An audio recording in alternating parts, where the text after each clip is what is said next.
A reading from the Gospel according to John, chapter 15, verse 26 to chapter 16, verse 4a. Jesus said to his disciples, "When the Advocate comes, whom I will send you from the Father, the Spirit of truth who proceeds from the Father, he will testify to me. And you also testify, because you have been with me from the beginning. I have told you this so that you may not fall away.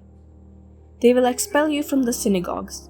In fact, the hour is coming when everyone who kills you will think he is offering worship to God.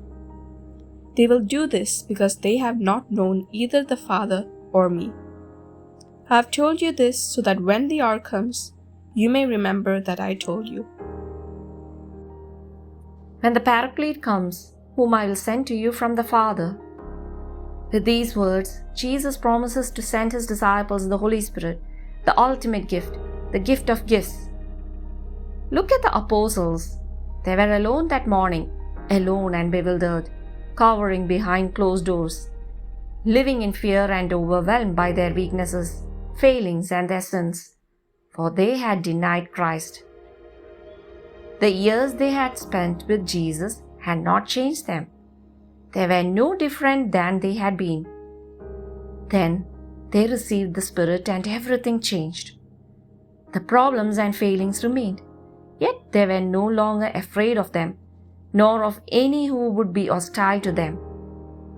They sensed comfort within, and they wanted to overflow with the comfort of God. Before, they were fearful. Now their only fear was that of not testifying to the love they had received. Jesus had foretold this. "The Spirit will testify on my behalf. You also are to testify." We too are called to testify in the Holy Spirit, to become paracletes, comforters. The Spirit is asking us to embody the comfort He brings. How can we do this?